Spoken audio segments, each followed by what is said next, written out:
Have you got a competency interview coming up and you're wondering what are the assessors really looking for? Come and join me. I'll explain to you everything you need to know and why most candidates get it completely wrong. Why is what I'm teaching different to everything else online? Most interview advice that you will find online is written by people who have never sat on both sides of the table. This video and the panel ready course that's available comes from someone who has been the assessor and the candidate. I know what scores and I know what doesn't, and I'm going to show you everything you need to know. I've been a director level leader in senior positions across local government, central government, and within a large technology company. All my promotions were earned through competency interviews. I've experienced all the formats. I've been the candidate, I've been the interviewer and the assessor. I sat and survived a 3-day assessment centre for a top role. I've done back-to-back role plays, exams, presentations and interviews. And on top of that, I've assessed at scale. I've recruited extensively, I've scored candidates against competency frameworks as the panel member, and I've coached, mentored and supported my team through interview preparation to get them promoted. I have led teams small and large up to 600 in size. I know what real leadership looks like and I recognise it as soon as it walks in the room. So what is a competency interview? It's a structured method designed to gather evidence of your past behaviour to predict your success in a future role. Rather than testing your personality or asking you what you would do hypothetically, the interviewer is scoring your specific answers against a predetermined list of skills. All your answers every time. It's structured. All candidates are asked the same questions and scored in the same way. It's not a conversation, it's an assessment. It's evidence-based. Only real examples from your past count. Hypothetical answers score poorly unless you're prompted for them. It's predetermined. The scoring criteria is set before you walk in the room. The assessor knows exactly what they're looking for before you even open your mouth. What is the assessor scoring in all the answers you give? Firstly, your personal contribution, not what the rest of the team did. Assessors are looking for you to say the word I a lot. What did you do specifically? If you're saying things like, we did this and we did that, it's not a good answer. The question is about your actions, your decisions, and your impact. They want to see how you handle conflict and adversity. Emotional intelligence under pressure. How did you navigate difficulty, friction, tight deadlines without losing your composure? That's what's being assessed. They want to hear tangible, measurable outcomes. Vague answers will score poorly. What actually happened? What changed? What improved? The assessors want to hear the results, ideally quantified if you can. The team was happy is not enough. And there's something else that almost nobody includes. There's a fourth thing that assessors are scoring, and the vast majority of candidates leave it out entirely. Candidates who include this will stand out immediately, and I can tell you exactly what that is and how to use it inside the course. The single most common mistake seen here in the red box in the weak answer is repeated use of the word we. We had a difficult project and the team worked hard to get it done. We decided to bring in extra resources and we managed to deliver on time.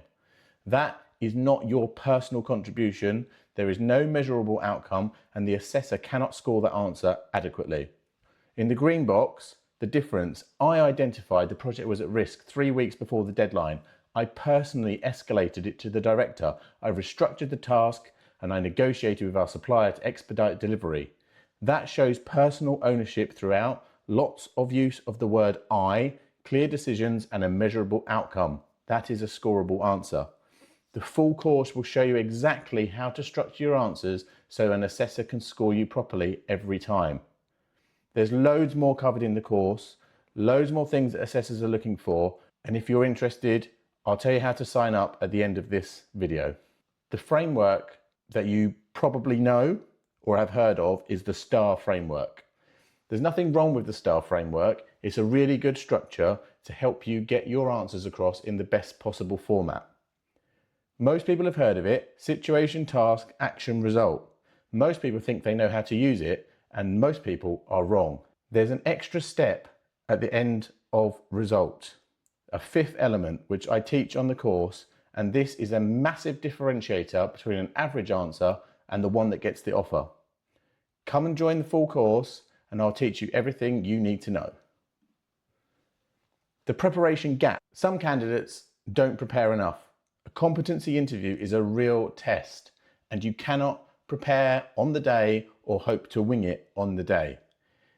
If they ask you a question and your response is, I don't think I can think of an example for that, that's effectively the end of your interview because you're telling that assessor that you haven't prepared properly.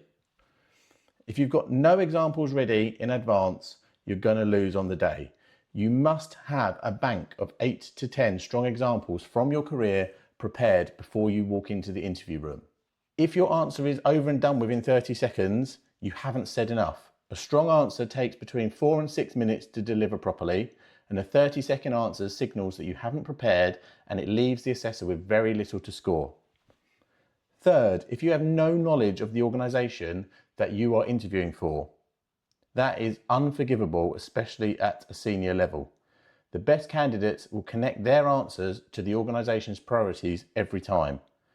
The Panel Ready course gives you the complete preparation system and helps you build your example bank in advance of your interview. Here's what the course covers in full. It's over 2 hours of video content talking exactly about what assessors are looking for and how to prepare properly for a competency interview. There are 6 modules and a bonus module on the end.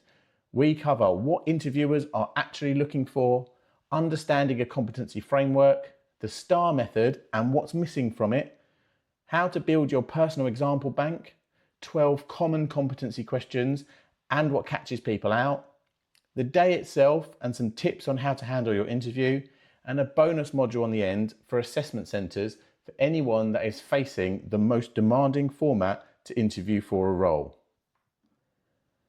If you are ready to be panel ready, everything you need is in one place, panelready.co.uk. The full course, 6 modules plus the bonus assessment centre module, over 2 hours of structured coaching, and there's a preparation workbook included. There's also a book, an audio book, and if you really want to practice, a mock interview service with me. Head over to the website to book, or if you want to inquire, you can get me on my email address.